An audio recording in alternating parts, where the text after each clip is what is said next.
Finally Samsung Galaxy S24 FE fan addition আসতে চলছে। কারা এই স্মার্টফোনের জন্য অধীর আগ্রহে ওয়েট করছিলেন? কি কি থাকবে সবকিছু এখন জানি। ইভেন আইফোন 16 সিরিজের স্মার্টফোন কয় তারিখে লঞ্চ হচ্ছে জানেন? আর মাত্র কয়েকটা দিন। সবকিছু নিয়ে আলোচনা হবে আজকের ভিডিওতে। Hello everyone, brand new tech নিউজে আপনাদেরকে অনেক অনেক ওয়েলকাম। নিশ্চয়ই খুব বেশি ভালো থাকার কথা না, আমি নিজেও ভালো নেই, কারণ আমাদের দেশটাই এখন ভালো নেই, সত্যি বলতে এটাই। তো বন্যা পরিস্থিতিতে ওইখানে আমরা গিয়েছিলাম স্যামজন থেকে, এবং আমার চেহারাটা দেখে বুঝতেছেন টানা 3-4 রাত কোনো ঘুম নেই, একদম পুরো মানে ফুলে আছে লিটারেলি।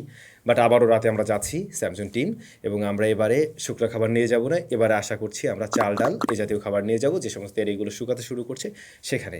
এমনকি স্যামজন থেকে আমরা 2000 লিটার পানি ম্যানেজ করতে পারছি, সেই পানিগুলো নিয়ে যাব। পাশাপাশি অনেককে আমি রিকোয়েস্ট করছিলাম আপনারা পানির বোতল টোতল আমাদেরকে দিতে পারেন হয়তো, তো আমার ক্যাফেতে দেখলাম অনেকে পানির বোতল দিয়ে গেছে, সেগুলো আমরা নিয়ে যাব অবশ্যই। আর হ্যাঁ, আজকের ভিডিওতে মেগা গিভওয়ের রেজাল্ট থাকছে, so stay tune. Samsung Galaxy S24 FE স্মার্টফোনের জন্য সত্যিই অনেকে ওয়েট করছেন, কারণ এই ফোনগুলোতে হয় কি, একটু পারফরমেন্স সেন্ট্রিক হয়ে থাকে, ক্যামেরা ভালো থাকে, মোটামুটি সব কিছু ভালো থাকে, বাট একদম ফ্ল্যাগশিপ লেভেলের, এগুলোর মতো অতটা দাম হয় না, কম দামে এরকম একটা ফিল দিতে পারে, যে কারণেই অনেক স্যামসাং লাভারে এই ফোনগুলো কিনতে চান। তো FE স্মার্টফোনটি কয় তারিখে লঞ্চ হচ্ছে এখনও শিওর না, বাট কী কী থাকছে: dynamic AMOLED panel, high refresher যেমন 120 হার্টজ, আর এটা ফুল এইচডি প্লাস রেজুলেশনের, তবে 2K রেজুলেশন হচ্ছে না আর কি। Exynos 2400 এসএসডি থাকছে। অন্যদিকে শোনা যাচ্ছে এটাতে স্ন্যাপড্রাগন ভার্সনও থাকার পসিবিলিটি আছে, তবে আমার যা মনে হয় 2400 দিয়ে আসবে হয়তো, সব জায়গার জন্য হতে পারে এমন কিছু।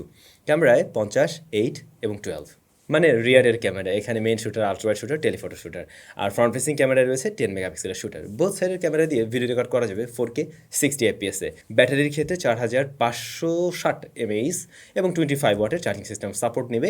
জানি না বক্সে কোনো চার্জার থাকবে কিনা। এদিকে অ্যাপল তাদের নতুন স্মার্টফোন iPhone 16 সিরিজ লঞ্চ করতে যাচ্ছে আগামী 9 তারিখে, সেপ্টেম্বর মাসের 9 তারিখে, মানে আমার জন্মদিনের ঠিক আগের দিন। ব্যাপারটা বেশ ভালোই ইন্টারেস্টিং, নতুন ফোন আমরা পেতে যাচ্ছি। তো অ্যাপল 16 এই ইভেন্টে তারা যে 4টি স্মার্টফোন লঞ্চ করবে সে ব্যাপারে তো আপনারা অলরেডি জানেন, বাট আমি আমার একটা ভিডিওতে কয়েকদিন আগে একটা রুমার নিয়ে একটা ভিডিও করছিলাম, সেই ভিডিওতে বলছিলাম 16 প্লাস এই দুইটা ডিভাইসে এবারেও আমরা 120 হার্টজ পাচ্ছি না, এবং সত্যি বলতে তাই পাচ্ছেন না, এবং সেটা মোটামুটি কনফার্ম। বাট 17 সিরিজে গিয়ে নাকি এই ফোনগুলোতেও হাই রিফ্রেশ পাওয়া যাবে। অন্যদিকে প্রো ম্যাক্স এতে কিন্তু আমরা ঠিকই 120 হার্টজ পর্যন্ত পাচ্ছি। বাট আইফোন এই যুগে এসে 60 হার্টজে লঞ্চ করবে, ব্যাপারটা কিন্তু খুব একটা গ্রহণযোগ্যতায় থাকবে কিনা আমি জানি না। আচ্ছা, রিয়েলমির নার্জো সিরিজটা কিন্তু বেশ জনপ্রিয় ইন্ডিয়াতে, বাংলাদেশেও জনপ্রিয়তা পাচ্ছিল বলার পিছনে এই মেইন রিজন হলো বাংলাদেশ মার্কেটে রিয়েলমি তাদের আর নতুন এই সমস্ত দারুণ ডিভাইসগুলো লঞ্চ করে না, তারা এখন লঞ্চ করে C series, just C series, যেগুলো একটু শক্তপোক্ত হয় ঠিকই, কিন্তু স্পেক ওয়াইজ ততটা ভালো হয় না। তো যাই হোক, নার্জো 70 টার্বো এই ডিভাইসটা খুব শীঘ্রই আসতে যাচ্ছে, যেখানে আমরা স্পেশালিটি বেশ কিছু দেখবো। ওরা এখানে মিডিয়াটেকের কোনো একটা এসওসি দিচ্ছে, যা ডায়মেন্সিটি সিরিজের, যতটুকু জানতে পারলাম 120 হার্টজ হাই রিফ্রেশের অ্যামোলেড প্যানেল থাকবে, ফুল এইচডি প্লাস রেজুলেশনের, ক্যামেরায় 50 মেগাপিক্সেলের ট্রিপল ক্যামেরা সেট আপ। বাকি দুটো দুই করলে তো খুব একটা সুবিধাজনক হবে না। তবে র্যাম ভেরিয়েন্ট বেশ কয়েকটা থাকছে, 6, 8 এবং 12 GB। 6 GBটা আশা করছি মোটামুটি একটা ভালো প্রাইসে পাওয়া যাবে আর কি। রিয়েলমি তাদের GT7 সিরিজও কিন্তু খুব শীঘ্রই লঞ্চ করতে যাচ্ছে, এবং অনেকেই ধারণা করছে এই সিরিজে স্পেশালি তারা হয়তো ওই যে আমরা 320 ওয়াটের যে চার্জারটি দেখলাম, কোনো একটা স্পেশাল এডিশনের সাথে এরকম কিছু থাকার পসিবিলিটি আছে। অন্যদিকে এই ফোনগুলোতে থাকবে 6.78 ইঞ্চের panel, 1.5K resolution, 120 hertz high refreshed, Snapdragon 8S4 upcoming latest SoC. Camera তিনটাই 50 মেগাপিক্সেলের, মেন শুটার 50 মেগাপিক্সেল, দ্বিতীয় নাম্বার শুটার আলট্রাওয়াইড সেটাও 50 মেগাপিক্সেল, এরপরে 50 মেগাপিক্সেলের টেলিফটো জুম লেন্স, যেখানে 3x অপটিক্যাল জুম পাওয়া যাবে। আই থিঙ্ক কিছুদিনের মধ্যে এই সমস্ত মিড রেঞ্জ স্মার্টফোনে আমরা 5x অপটিক্যাল জুম পাবো। 6100 mAh এর ব্যাটারি, এবং রেগুলার ভার্সনগুলোর সাথে যতদূর সম্ভব 120 ওয়াটের চার্জার থাকবে। ইনফিনিক্স বাংলাদেশ মার্কেটে তাদের নতুন স্মার্টফোন লঞ্চ করতে যাচ্ছে, নোট সিরিজেরই আরও একটা ডিভাইস বাংলাদেশ মার্কেটে খুব শীঘ্রই তারা লঞ্চ করতে যাচ্ছে। হয়তো এতদিনে চলে আসতো, বাট একটার পর একটা সমস্যা, যে কারণে এই লঞ্চিং ইভেন্ট একটু পিছিয়ে আসছে, কিন্তু খুব শীঘ্রই ইনফিনিক্স লাভারটা নতুন একটা স্মার্টফোন দেশের মার্কেটে পেতে যাচ্ছেন। এটা ডিটেল আরও জানতে পারলে অবশ্যই আমি আপনাদের সাথে শেয়ার করবো। বাট গুগলের ব্যাপারে নিশ্চয়ই জানেন, তাদের নতুন পিক্সেল সিরিজের স্মার্টফোনগুলো কিন্তু লঞ্চ করে দিল, বাট আমি কথা বলতে চাই একটু তাদের ফোল্ডাবল ডিভাইসটা নিয়ে। লাস্ট ইয়ারে তাদের ফোল্ডাবল ডিভাইসটাতে খুব একটা আকর্ষণীয় কিছু আমি দেখি নাই, ইভেন লুক ওয়াইজ বলেন, স্পেক ওয়াইজ বলেন, খুব স্পেশালিটি কিছু ছিল না। হ্যাঁ, লুক ওয়াইজ সবার সাথে ডিফারেন্ট, বাট নট বিউটি, কিছুটা আগলি টাইপের একটা ব্যাপার ছিল। এবারে সেই জায়গা থেকে ডিজাইনে কিছুটা পরিবর্তন আসছে ঠিকই, তবে খুব একটা লেটেস্ট একদম দেখতে অনেক বেশি সুন্দর লাগছে এমনটাও কিন্তু না। আসলে ফোল্ডেবল ডিভাইসগুলো একটু স্লিম একটু সুন্দর যদি না হয় তাহলে ওইটা আসলে কি বলে ডে টু ডে লাইফে ইউজ করতে গিয়ে খুব একটা মজা পাওয়া যায় না, বা আমার কাছে অন্তত খুব একটা প্র্যাকটিক্যাল লাগে না, যেহেতু আমি নিজে প্রায় 4-5 মাস ফোল্ডেবল ডিভাইস ব্যবহার করছি আর কি। তো পিক্সেল 9 প্রো ফোল্ড এই যে ডিভাইসটা, দুইটা ডিসপ্লে মাস্ট। তো এর যে ফ্লিপ ডিসপ্লে যেটা, এটার সাইজ হলো 6.3 inch, OLED panel, 120 hertz high refresh rate এবং 27 নিটস পিক ব্রাইটনেস। ভিতরের ডিসপ্লেটা বেশ বড়সড়, 8 inch size, OLED panel, 27 nits pick brightness আছে এখানে এবং high resolution. Tensor Z4 generation 4 এর এসওসি রয়েছে এখানে। এছাড়াও সিকিউরিটির জন্য তাদের নিজস্ব চিপ আছে।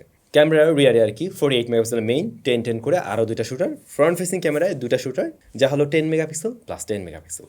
4650 mAh ব্যাটারি এবং 45 ওয়াটের চার্জিং সিস্টেম দিয়ে আসছে এই ডিভাইসটি। তবে পিক্সেলের ওই আগের ডিভাইসটার মতো এটাও একটু ওই যে গোলগাল রাউন্ডেড শেপের লাগছে, ততটা স্কোয়ার টাইপের না, হালকা কর্নারের এগুলো একটু রাউন্ডেড লাগছে আর কি। আপনাদের কাছে ডিজাইন কেমন লাগলো কমেন্ট করে জানাতে পারেন। বাই দ্য ওয়ে, ভিডিও শুরুতে কি বলছিলাম, আপনাদের জন্য গিভঅ্যাওয়ের রেজাল্ট থাকবে, মেগা গিভঅ্যাওয়ের রেজাল্ট দেওয়ার কথা, যা 24 তারিখে দেওয়ার কথা ছিল। তবে আমি যেহেতু নোয়াখালীতে ছিলাম, নোয়াখালীটা সরি ওই জিয়াতে ফেনীতে, যে কারণে কিন্তু 24 তারিখে এটা দেওয়ার সুযোগ হয়নি, কারণ ভিডিও টিডিও অনেকদিন চ্যানেলে আসছে না। বাট চিন্তা করলাম যেহেতু একদিনের জন্য আমি ঢাকাতে আসছি, সো এই ভিডিওটা অ্যাটলিস্ট করে রেজাল্টটা দিয়ে যাই, যাতে করে আপনারাও সন্তুষ্ট থাকেন। চলুন আমরা সরাসরি চলে যাচ্ছি কম্পিউটারের স্ক্রিনে।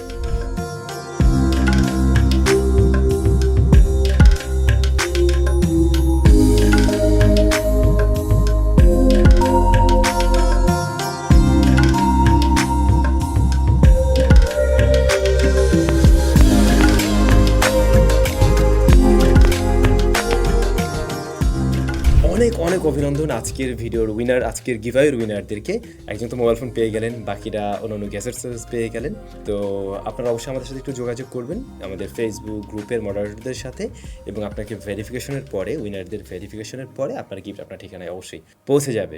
যারা পাননি মন খারাপ করবেন না একদমই, খুব শীঘ্রই আমরা কোনো না কোনো একটা গিভঅ্যাওয়ে বা এই ধরনের কিছু অ্যারেঞ্জ করার ট্রাই করবো, যাতে করে আপনারাও কিছু পেতে পারেন। মাঝে মাঝে তো এই ধরনের সুযোগ সুবিধা আসে আর কি, তখন হয়তো আপনার সুযোগ থাকলেও থাকতে পারে। সবাই অনেক বেশি ভালো থাকার চেষ্টা করবেন আর আমাদের জন্য দোয়া করবেন। একটু ফিজিক্যালি অসুস্থ হয়ে পড়ছি আসলে ওই জায়গাটাতে থেকে, একটু সারাদিন আসলে পানিতে ভেজা, এরকম তো অভ্যাস নেই অনেক দিন যাবৎ। তবে বন্যা আমি নিজেও দেখছি এর আগে, আমার গ্রাম বরিশালে ওইখানে বন্যা আমি দেখেই বড় হয়েছে, আমি জানি কেমন কী হয়।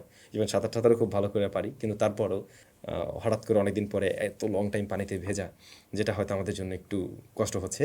বাট আই থিঙ্ক কোনো সমস্যাই হবে না, ভালো কাজে এই ধরনের সমস্যা খুব একটা হয় না, যেটা আমি জানি আর কি। তো আপনাদের দোয়া থাকলে সব কিছু ঠিকঠাকভাবে হবে। সবাই ভালো থাকবেন, অনেক বেশি ভালো।